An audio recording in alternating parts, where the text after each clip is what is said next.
तो कैसे हो मेरे चितो गाइस। आज की इस वीडियो में सीखने के वैकल्पिक अवधारणा यानी कि ऑल्टरनेटिव कॉन्सेप्ट ऑफ लर्निंग इस टॉपिक को कराऊंगा। सीडीपी की महत्वपूर्ण क्लास होने वाली है जो पेपर 1 और पेपर 2 की तैयारी कर रहे हैं, और ये 24 नंबर जो है क्लास है। इससे पहले 23 क्लास मैंने ऑलरेडी करा रखी है। वीडियो की जो प्लेलिस्ट है सभी हमारे चैनल पे, और इस वीडियो को डिस्क्रिप्शन में भी मिल जाएगा।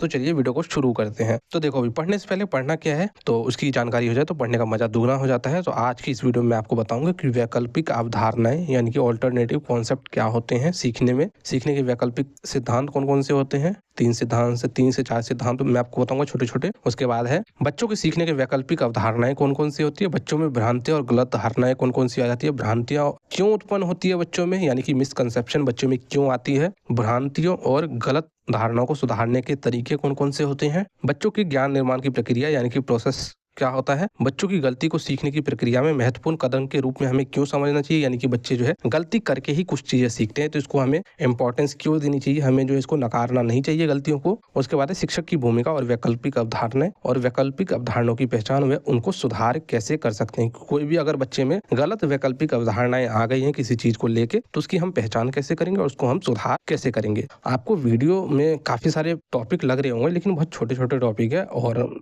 20 से 25 मिनट में ये सारे जो टॉपिक हम क्लियर कर देंगे और बहुत मजा आने वाला है। उदाहरण के साथ पढ़ेंगे और पढ़ने के बाद आप मुझे बताना कि आपको भाई पढ़ने में कैसा लगा। तो चलो भाई वीडियो को शुरू करते हैं। पहला है वैकल्पिक अवधारणा यानी कि ऑल्टरनेटिव कॉन्सेप्ट क्या होते हैं। वैकल्पिक अवधारणा किसी भी चीज या वस्तु को लेकर हमारी गलत या पूर्व अवधारणा होती है, यानी कि कैसे कैसे कैसे। सीटेट एक बहुत टफ एग्जाम है, ये हमारी अवधारणा बन गई है 2-4 बार एग्जाम देने के बाद, जबकि दूसरे बच्चे क्या कहते हैं, नहीं यार हमने तो फर्स्ट टाइम प्रिपरेशन में ही जो है हमने निकाल दिया। तो दोनों बच्चों की अलग अलग अवधारणाएं बन गई, एक की गलत अवधारणा बन गई, एक की क्या है सही अवधारणा बनी है। तो इसको किसी भी वस्तु को लेकर किसी भी चीज को लेकर, यानी कि धोखा सिर्फ लड़कियां देती है, लड़के नहीं देते हैं। ये लड़कियों के मामले में जो धोखा सिर्फ लड़के देते हैं, लड़कियां नहीं देती है। तो ये हमारी क्या है पूर्व अवधारणाएं, जो गलत अवधारणाएं हमारे मन में बन जाती किसी वस्तु को लेकर। ठीक है, समझ में आएगा। यह समझ अक्सर विज्ञान, गणित या अन्य अध्ययन क्षेत्रों में होती है। यानी कि ये जो क्या होती है, ये जो वैकल्पिक अवधारणाएं होती है यानी कि गलत हमारे अंदर जो कॉन्सेप्ट होते हैं, किसमें कौन कौन से विषय में बन जाते हैं, विज्ञान को लेकर, गणित को लेकर या अन्य अध्ययन क्षेत्रों में। ये नहीं पूछा जाएगा आपसे कि कौन कौन से विषयों में बनती है। मैंने आपको अच्छा सा एग्जांपल आपके लाइफ से रिलेटेड मैंने आपको बताया, तो आपको जो है अच्छे से वैकल्पिक अवधारणा समझ में आएगा। उसके बाद जानकारी के अभाव के में जो है बच्चे किसी भी विषय को सही तरीके से नहीं समझ पाते और अपने पूर्व जानकारी के आधार पर गलत समझते रहते हैं। यानी कि बच्चे में जो है क्या होता है कि ज्ञान की कमी होती है, वो किसी भी चीज को अच्छे से नहीं समझ पाते हैं और उसको जो है फिर क्या करते हैं, वो गलत धारणाएं बना लेते हैं। जैसे मैंने अभी आपको एग्जांपल बताई है, जैसे कि उदाहरण के लिए सूर्य पृथ्वी के चारों ओर चक्कर लगाता है जबकि पृथ्वी सूर्य के चारों ओर चक्कर लगाता है। ये हमारी धारणाएं बच्चों में, बेसिकली हमारी तो नहीं, आपको और हमें तो पता चल गया है, लेकिन बच्चों में क्या धारणाएं होती है कि जो सूर्य होता है ना, यानी कि पृथ्वी जो एक जगह फिक्स है और सूर्य क्या करता है, उसके पृथ्वी के चारों ओर चक्कर लगाता है। जबकि क्या है, जबकि सूर्य फिक्स रहता है और पृथ्वी जो है क्या करता है, जो है पृथ्वी सूर्य के चारों ओर चक्कर लगाते हैं। तो ये बच्चे में गलत अवधारणाएं बन जाती है। बहुत सारी अवधारणा है जो पेपर में नहीं पूछेंगी, लेकिन आपको ये टॉपिक वैकल्पिक अवधारणा टॉपिक को समझाने के लिए उदाहरण का जो है बिल्कुल आवश्यक चीजें हैं, ये आपको बताना। उसके बाद है सीखने के वैकल्पिक सिद्धांत। सिद्धांत कौन कौन से होते हैं, यानी कि ऑल्टरनेटिव थ्योरीज ऑफ लर्निंग देख लेते हैं। पहला है सामाजिक शिक्षण सिद्धांत यानी कि सोशल लर्निंग थ्योरी। यह सिद्धांत जो है अल्बर्ट बेंड्यूरा द्वारा दिया गया था। इस सिद्धांत में लोग जो है एक दूसरे का अनुकरण करके जो है सीखते हैं। जैसे कि ये बंदा ऐसे कर रहा है तो ये बच्चे भी ऐसे कर रहे हैं। समझ में आया। उसके बाद इस सिद्धांत में बेंडूरा ने कहा कि बच्चे अपने सामाजिक में अपने मित्रों, शिक्षकों व परिवार के सदस्यों से जो है व्यवहार देखकर सीखते हैं। यानी कि जो छोटे बच्चे, जैसे कि ये बच्चा रो रहा है तो ये भी रोने लगा और इसकी माँ भी रो रही है, तो समझ गए। तो क्या करते हैं बच्चे, एक दूसरे को देख के जो है व्यवहार को सीखते हैं। पहली थ्योरी खत्म। दूसरी है संज्ञानात्मक अधिगम थ्योरी, यानी कि इसको हम CLT भी बोलते हैं, यानी कि कॉग्निटिव लर्निंग थ्योरी। ये बेसिकली जो है पियाजे के द्वारा दिया गया। पियाजे का मैंने पर्टिकुलर सिद्धांत मैंने अच्छे से जो है वीडियो में बता रखा है, वीडियो जरूर देख लेना, हमारे चैनल पे पब्लिक है। यह सिद्धांत जीन पियाजे के द्वारा दिया गया है। संज्ञानात्मक अधिगम सिद्धांत कहता है कि सीखने में सिर्फ बाहरी चीजें जैसे कि किताब या टीचर ही नहीं, बल्कि हमारे दिमाग में होने वाले सोच और समझ भी महत्वपूर्ण होते हैं। यानी कि सीखने के लिए जो सिर्फ बाहरी चीज़ों से ही जो है हम नहीं जो है कोई भी चीज़ सीख जाते हैं। जैसे कि बाहरी चीज़ें क्या हो गई, शिक्षक हो गया, हमारा किताब हो गया, हमारे मन में भी कई सारी ऐसी चीज़ें होती है जिनसे हम काफ़ी सारी चीज़ें सीखते हैं और समझते हैं। तो ये जो है प्याजे कहते हैं। उसके बाद प्याजे ही कहते हैं। इसमें हम जानकारी को समझते हैं, उसे याद करते हैं और हल निकालते हैं। यह सिद्धांत यह बताता है कि कैसे हम सोचकर और समझकर किसी भी चीज़ को देखते हैं। तो जैसे ये बच्चे किसी भी चीज़ को सोचकर समझकर देख रहे हैं। ठीक है भाई, दूसरी थ्योरी खत्म। उसके बाद तीसरा है बहुसंवेदक अधिगम सिद्धांत, यानी कि मल्टी सेंसरी लर्निंग थ्योरी। यह सिद्धांत जो है, इसमें क्या होता है कि सिद्धांत में जो है बच्चा अपने इंद्रियों से जो है सीखता है। इंद्रियां कैसी है, जैसे सुन रही है, देख रही है, टच कर रही है, फील कर रही है, और भी 2-4 कौन से होते हैं आप मुझे बताओगे। और एक से अधिक इंद्रियों के प्रयोग से बच्चा किसी भी जानकारी को बेहतर तरीके से जो है समझता और याद रखता है। यानी कि बच्चे को अगर उसके सेंसेस से जोड़कर पढ़ाओगे ना, तो क्या है, बच्चे को कोई चीजें अच्छे से समझ में आएगी। जैसे ये बच्चे आपस में लर्निंग कर रहे हैं। उसके बाद है बच्चों में सीखने के वैकल्पिक अवधारणाएं कौन कौन सी थी, वैकल्पिक तरीके कौन कौन से होते हैं वो देख लेते हैं। बच्चा जो है कोलैबोरेटिव तरीके से सीखता है, यानी कि सहकारी रूप से। इसमें जो बच्चा आपसे आपस में जो है मित्रों के माध्यम से जो है सीखते हैं कि हाँ भाई तुझे याद है, हाँ भाई मुझे याद है। तो क्या करता है, कोलैबोरेट करके सीखता है। इंस्टाग्राम में भी कोलैबोरेशन का फीचर होता है ना, कि आप मुझे कोलैबोरेट करो और हम आपको करेंगे, तो ऐसे इसमें होता है। उसके बाद बच्चा जो है एक्टिव रूप से सीखता है, सक्रिय रूप से सीखता है, रचना करके सीखता है। जैसे ये बच्चा रचना कर रहा है, पता नहीं क्या कुछ बना रहा है, तो इसमें जो है रचना करके जो है बच्चा जो है सीखता है। हैंड ऑन एक्सपीरियंस करके सीखता है बच्चा। प्राकृतिक सेटिंग में सीखता है, यानी कि नेचुरल तरीके से सीखता है। खेल के माध्यम से, जैसे ये बच्चा खेल रहा है, इसके माध्यम से कुछ ना कुछ तोड़ फोड़ करता ही रहेगा और उससे कुछ ना कुछ सीखता ही रहेगा। अपने वास्तविक रियल लाइफ से भी काफ़ी सारी चीज़ें सीखता है।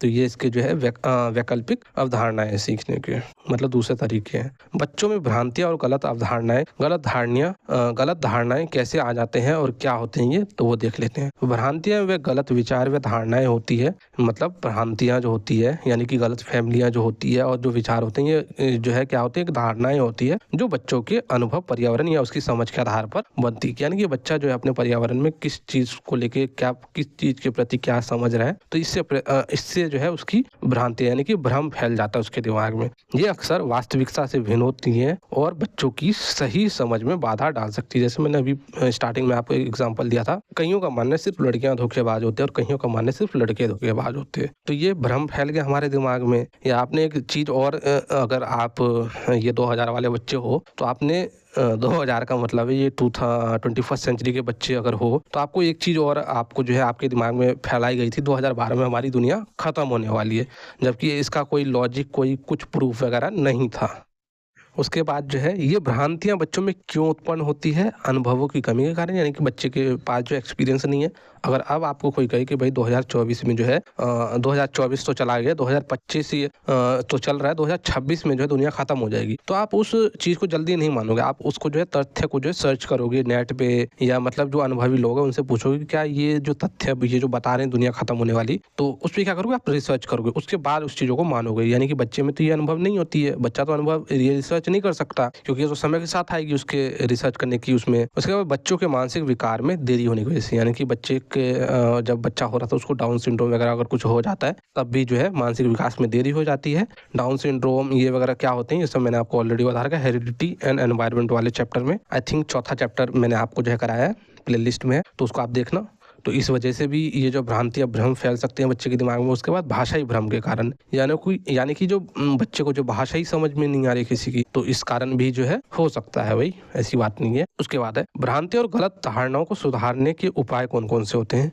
यानी कि अगर किसी बच्चे में जो है भ्रांतियां, भ्रम, कोई किसी चीज़ को लेकर भ्रम फैल गया, लड़कियां धोखेबाज है, इसको सुधारने के क्या जो है उपाय हैं, तो देख लेते हैं भाई। बच्चों को प्रश्न पूछने के लिए प्रोत्साहित करना, यानी कि बच्चे को जो है एक लोकतांत्रिक वातावरण हमें प्रदान करना है कक्षा में, ताकि जो वो आपसे जो है किसी भी भ्रांति को, किसी भी भ्रम को लेके, मैम क्या लड़कियां सच में धोखेबाज होती है, तो फिर मैम उसको बताएंगे, बेटा ज़्यादा तेज मत चल, मेरे से ही हमारी बिरादरी को बदनाम कर रहा है तू। तो उसको जो है मतलब जो है उसको क्या करेंगे, हमें जो है प्रश्न पूछने के लिए प्रोत्साहित करेंगे, ताकि जो उसका शिक्षक जो है उसको तुरंत जो है उसका निदान कर दे, ताकि ये जो भ्रांतियां जो है उसमें आए ही ना।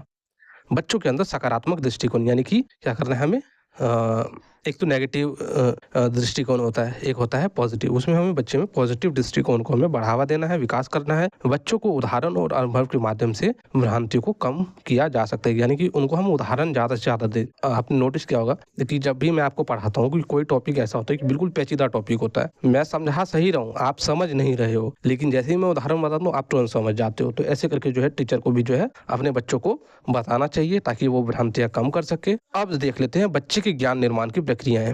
ज्ञान निर्माण की प्रक्रियाएं क्या क्या होती है, किस तरीके से ज्ञान का निर्माण किया जा सकता है, वो देख लेते हैं। बच्चे अपने ज्ञान का निर्माण सक्रिय रूप से करता है, यानी कि एक्टिव रूप से करता है, जिसमें बच्चे अपने अनुभव, सवालों और जिज्ञासों के जरिए ज्ञान प्राप्त करते हैं, यानी कि वो किसी से जो है सवाल पूछ के अपने जो है जिज्ञासाएं उसके अंदर है उससे, और जो उसका एक्सपीरियंस है उसके आधार पर जो अपने क्या करता है ज्ञान की प्राप्ति करता है। वे अपने विचारों को अपने अनुभव और पर्यावरण से जोड़कर नया ज्ञान बनाता है। इसके मुख्य कुछ बिंदु हैं वो देख लेते हैं।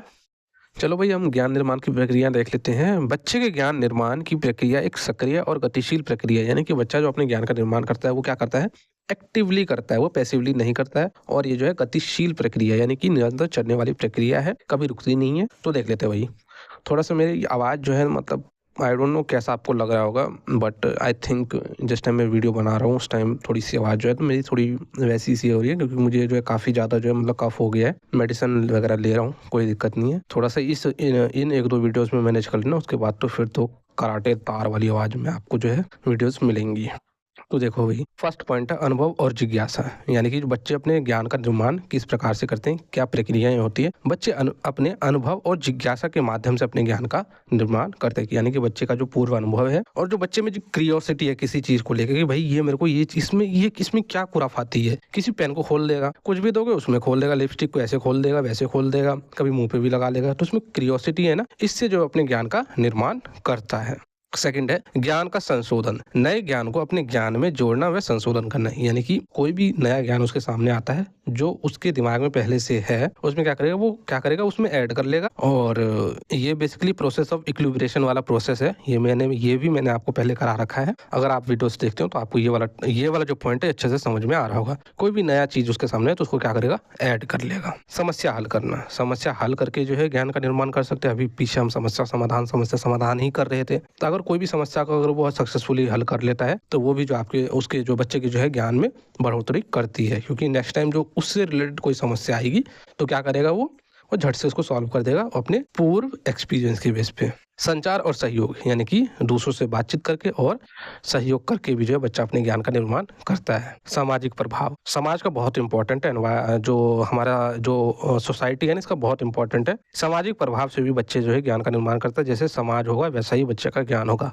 अगर उसको जो है मार धार वाले समाज में रखोगे तो उसका जो ज्ञान है उसका जो है मतलब उसका एम, उसका मोटिव, उसका टारगेट भी होगा कि बड़े होके जो है चाकू चलाऊं, गुंडा बनूं, अंडरवर्ल्ड बनूं, ये सब बनूं। लेकिन अगर उसको एक अच्छे से समाज में उसका जो है भरण पोषण पालन पोषण करोगे तो उसका जो है कहीं ना कहीं कुछ अच्छा ही एम होगा। उसके बाद है नेक्स्ट टॉपिक हमारा बच्चे की गलतियों को सीखने की प्रक्रिया में महत्वपूर्ण कदम के रूप में समझना, यानी कि जो बच्चे जो गलती करते हैं वो जो है उसके सीखने की प्रक्रिया में बहुत ज़्यादा महत्वपूर्ण कदम है। इसको हम किस तरीके से देख सकते हैं वो देख लेते हैं। जब बच्चा गलती करता है तो वह उन गलतियों से कुछ ना कुछ सीखता है, यानी कि अगर बच्चा गलती करता है, कोई भी मिस्टेक करता है तो हमें क्या करना है, एज अ शिक्षक के रूप में हमें उसको जो है ना डांटना है, ना मारना है, ना पीटना है। उसको बेसिकली हमें अप्रिशिएट करना कि बच्चे आपने जो किया आपने बहुत अच्छा किया।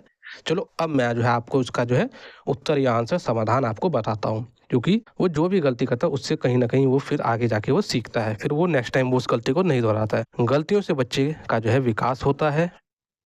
उसके बाद इसी में जो है कुछ और पॉइंट है, गलतियां बच्चे के विकास और समझ के रास्ते को स्पष्ट करती है। फॉर एग्जांपल आपके साथ कभी धोखा हो गया, फॉर एग्जांपल किसी ने जो है आपके साथ धोखा कर दिया, तो क्या होगा, अब जो है वो गलतियां आप दोबारा नहीं दोहराओगे। आप जो है आगे अपने लाइफ में बढ़ोगे, IAS वाईएएस बनोगे और हमारे क्षेत्र में जो है क्या करोगे, टीचर बनोगे, हमारे फील्ड में जो है टीचर बनोगे और उसको जो है इंतकाम दिखाओगे। यानी कि जो है क्या है कि जो आपने गलतियां करी थी, जिस गलतियों से आपने धोखा खाया, जिस गलतियों से जो है आपको जो है क्या हुआ, उन गलतियों से कुछ ना कुछ सीखने को मिला और आपके जो है विकास के रास्ते स्पष्ट हुए। आपको पता चला कि भाई ये बाबू सोना में कुछ नहीं रखा है, अब जो है हमें जीवन में कुछ करना चाहिए और आप आगे बढ़ते हो।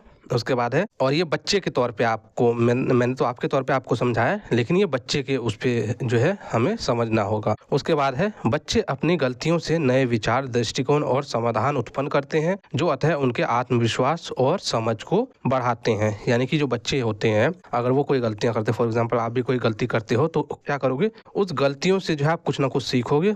उसके तहत जो आप कोई ना कोई विचार है, यानी कि आपके मन में विचार है कि हाँ यार ये मैंने गलतियां की है, और फिर आपके दिमाग में कुछ ऐसे विचार आएंगे, आपका जो है उस गलती से रिलेटेड कुछ आपका जो है दृष्टिकोण बनेगा। उसके बाद आप जो है क्या करोगे, समाधान उत्पन्न करोगे, और आगे इन फ्यूचर में जो है अगर कोई भी गलती आती है तो उसको आप क्या करोगे, सॉल्व करोगे। इससे जो है आपका आत्मविश्वास भी बढ़ेगा। उसके बाद है, इसी में गलतियां बच्चे को सीखने के अवसर प्रदान करती हैं। अगर एक गलती करते हो, कहीं पे ठोकर खाते हो आप, या रिलेशनशिप में कहीं पे ठोकर खाते हो, तो कहीं ना कहीं उन सारी चीजों से आपको कुछ ना कुछ सीखने को मिलता है, और आगे वो सारी गलतियां आप नहीं करते हो। बच्चे के आत्मविश्वास में बढ़ोतरी होती है। जो है गलतियों से जो है अगर वो कुछ सीख गया है तो क्या करते हैं, उसके आत्मविश्वास में जो है उसका सेल्फ जो कॉन्फिडेंस है वो बढ़ेगा। उसके बाद जो है हमें शिक्षक के रूप में बच्चों की गलतियों को एक अवरोध के रूप में नहीं लेना चाहिए। यानी कि गलतियां तो कितनी अच्छी चीज है, अगर गलतियां नहीं होती तो हमें आगे अपने विकास के रास्ते स्पष्ट नहीं होते। हम तो वही पुरानी चीजें बाबू सोना में लगे रहते, और क्या होता कि हम अपने जो विकास के रास्ते हैं उसको रोक देते हैं। और अगर एक गलती हो जाती है हमसे,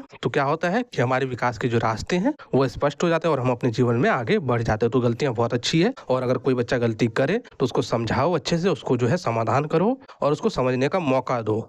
उसके बाद नेक्स्ट टॉपिक है, शिक्षक की भूमिका और वैकल्पिक अवधारणाएं। देख लेते हैं, यानी कि बच्चे को जो है मतलब सिखाने में शिक्षक की क्या भूमिका होनी चाहिए और इसके वैकल्पिक अवधारणाएं क्या हो सकते हैं वो देख लेते हैं। तो इसमें जो फर्स्ट पॉइंट है, शिक्षक की भूमिका और वैकल्पिक अवधारणाएं। शिक्षा के क्षेत्र में शिक्षक का कार्य केवल ज्ञान देना ही नहीं, यानी कि जो शिक्षक की नियुक्ति की जाती है तो क्या करना है कि शिक्षक का केवल ज्ञान देना कार्य नहीं है, क्योंकि ज्ञान तो बच्चा जो है बुक से भी प्राप्त कर सकता है। तो इसमें जो है शिक्षक की क्या भूमिका यहाँ पे होनी चाहिए, बल्कि बच्चों को समझने, यानी कि बच्चों को समझना है क्या बच्चा जो है करना चाह रहा है, क्या बच्चे को चाहिए, क्या बच्चे का जो है कमी है, मार्गदर्शन करना, बच्चे को क्या सही है क्या गलत है इसका मार्गदर्शन करना, उनके समग्र विकास के लिए एक प्रेरक बनना है। यानी कि बच्चे का जो होलिस्टिक डेवलपमेंट करना है, ताकि बच्चा जो है अपने जीवन में कुछ अच्छा कर सके शिक्षा के माध्यम से। तो शिक्षक की ये भूमिका होनी चाहिए, ना कि केवल ज्ञान देना। ज्ञान तो जो है बच्चा बुक से भी ले सकता है। उसके बाद है, शिक्षक की भूमिका में कुछ वैकल्पिक अवधारणाएं हैं जो कि पारंपरिक दृष्टिकोण यानी कि ट्रेडिशनल अप्रोच से अलग है। ट्रेडिशनल अप्रोच क्या होता है कि शिक्षक क्लास में आया और जो है ब्लैक बोर्ड पे लिख दिया, टॉपिक पढ़ा दिया, लेक्चर दिया और चला गया। ये जो है आप ट्रेडिशनल अप्रोच के अंतर्गत आता है, लेकिन ऐसा हमें नहीं करना है। इसमें हमें क्या करना है, ये अवधारणाएं बच्चे के व्यक्तित्व, सोचने की क्षमता और उनके दृष्टिकोण को बेहतर बनाने में मदद करती है। एज अ शिक्षक के रूप में हमें जो है ऐसा नहीं करना है, क्लासरूम में जाने के बाद जो हमें ये सारी चीजें नहीं करनी है। सिर्फ बच्चे को पढ़ा देना ही या सिर्फ ज्ञान देना ही जो है शिक्षा नहीं है। बच्चे की भावनाओं को समझना, उनके दृष्टिकोण को समझना, ये सारी चीजें उनको जो है समझना है हमें। उसके बाद है, ये कुछ पॉइंट्स है, ये पॉइंट्स आप देख लो, जो इनके जो है वैकल्पिक अवधारणाएं हैं, जैसे कि मार्गदर्शन और सुविधादाता के रूप में जो है शिक्षक को जो है कार्य करना है। यानी कि ये मैंने पहले ही बता दिया कि शिक्षक को जो केवल सिर्फ ज्ञान देना ही नहीं है, उनका जो है बच्चों का मार्गदर्शन करना है, और बच्चे को अगर कोई नीड है तो उसका जो है सुविधादाता बनना है। बच्चे की समस्या को हल करना है, अगर किसी भी प्रकार की समस्या है तो बच्चे के जो है प्रॉब्लम को सॉल्व करना है। बच्चे की सृजनात्मकता सोच को यानी कि क्रिएटिविटी थिंकिंग को जो है बढ़ाना है, ताकि बच्चा जो है अपने क्षेत्र में जो है अपने जीवन में कुछ अच्छा कर सके, क्रिएटिव कर सके, ताकि वो जो है समाज में योगदान दे सके। बच्चे को अभिप्रेरित के रूप में हमें देखना चाहिए। बच्चे को जो है अभिप्रेरित करना है, बच्चे को जो है मोटिवेट रखना है, क्योंकि जब तक मोटिवेट नहीं रहेगा बच्चा किसी भी कार्य को वो नहीं करेगा अच्छे ढंग से। तो समझ में आ गया शिक्षक की भूमिका और वैकल्पिक अवधारणा। गाइस थोड़ी मेरी तबीयत खराब है तो थोड़ी बोलने में दिक्कत आ रही है, तो आप एडजस्ट करना थोड़ा सा। अब देख लेते हैं वैकल्पिक अवधारणाओं का पहचान और उसमें सुधार। हम वैकल्पिक अवधारणाओं की पहचान कैसे कर सकते हैं और उसमें सुधार कैसे कर सकते हैं, तो वो देख लेते हैं। सबसे पहले हम जो है पहचान देख लेते हैं, हम किस प्रकार से एज अ शिक्षक के रूप में जब बच्चों में अगर कोई भी वैकल्पिक अवधारणाएं हैं तो उसकी किस प्रकार से हम पहचान कर सकते हैं।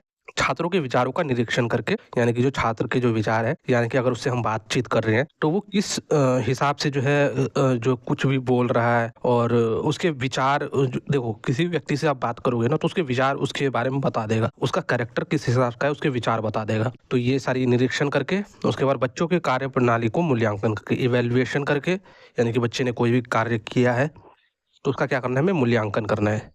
उसके बाद बच्चे से उनके उम्र के अनुसार प्रश्न पूछ के हम जो है उनके अनुसार जो है प्रश्न पूछेंगे, जो भी हमें दिए होते हैं उस हिसाब से हम उनसे जो है प्रश्न पूछेंगे और फिर ये सारी अवधारणाओं के बारे में जो हम पहचान करेंगे। आपने बच्चों की अवधारणाओं की पहचान कर ली, अब देख लेते हैं हम सुधार किस प्रकार से कर सकते हैं सीखने के अलग अलग तरीके से। यानी कि हम बच्चों को जो है लर्निंग जो है किस टाइप से कराएंगे। अगर बच्चे को एक टाइप से समझ नहीं आ रहा तो उसको हम दूसरे तरीके से समझाएंगे, दूसरे नहीं तो तीसरे तरीके से समझाएंगे। इस प्रकार से जो हम बच्चों में जो वैकल्पिक अवधारणाएं जो उनके पूर्वाग्रह है उनमें हम सुधार कर सकते हैं। बच्चे को पढ़ते वक्त वास्तविक उदाहरण देकर, यानी कि उनके जीवन से जुड़े उदाहरण देकर, उसके बाद बच्चों के अनुसार गतिविधियां करवा के बच्चे को जिसमें इंटरेस्ट है वही गतिविधि उनको कराएंगे और उसी से संबंधित उनको जो है ज्ञान भी देंगे। बच्चों का सही मार्गदर्शन करके, यानी कि बच्चों का जो है सही मार्गदर्शन करेंगे, क्या सही है क्या गलत है और उनके अनुसार क्या सही है वो चीजें हम बच्चों को बताएंगे। तो भाई वीडियो तो खत्म हो गई है, और वीडियो अगर आपको अच्छी लगी हो तो आप ये हमारा चैनल है, इस चैनल को लाइक शेयर एंड सब्सक्राइब करना। जय हिंद, जय भारत।